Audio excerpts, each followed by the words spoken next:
Monsieur le ministre d'État, Monsieur le ministre devenu ministre évidemment de l'Industrie, Monsieur le secrétaire général, je voudrais vous remercier de l'accueil et de toutes les dispositions que vous avez prises et qui nous permettent aujourd'hui de faire cette opération. En fait, il faudrait que je vous félicite pour le travail réalisé. Moi, j'ai l'expérience d'ancien ministre du budget, par la suite Premier ministre. Ce que vous avez réalisé, vous, peut-être que les gens n'ont pas la culture des chiffres dans notre pays et n'ont pas pu réaliser et comprendre, à savoir que vous avez triplé le budget en peu de temps. Parce que nous, on l'a fait sur 5 ans. En partant d'un budget de 850 millions de dollars à l'époque. Évidemment, j'étais ministre du budget. Et par la suite, Premier ministre, on est passé des plus ou moins, j'arrondis à 1 milliard de dollars à 3 milliards et demi.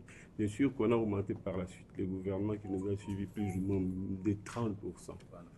Et par la suite, on a dû baisser encore en dessous des 4. Voilà que vous arrivez, vous trouvez 3 milliards et vous triplez en peu de temps. C'est une performance et une fierté pour notre pays.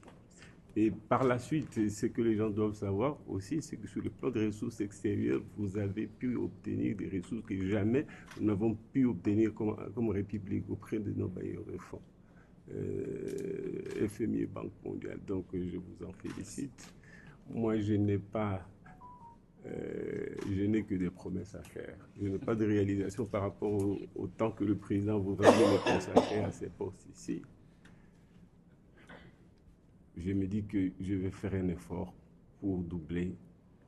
Mais le tout dépend de ce que lui, l'autorité de notre pays, ainsi que la Première ministre, le temps qu'ils vont m'accorder. Il faudra continuer les réformes. C'est des sacrifices qu'on va imposer et à notre peuple, à l'administration publique, pour pouvoir réussir ces réformes.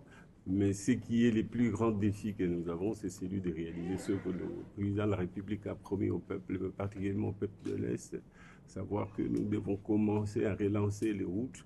Vous l'avez déjà commencé. Et il y a des financements disponibles pour la route nationale numéro 1.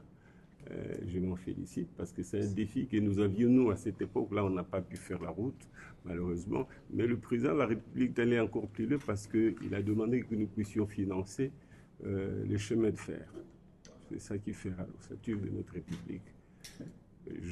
On va s'y atteler, il faut mobiliser l'effort. J'aurai toujours besoin de votre accompagnement, pourquoi pas dans le cadre de la solidarité au gouvernement, même à l'informel, pour un certain nombre de réformes que vous avez implémentées et celles qui restent à implémenter.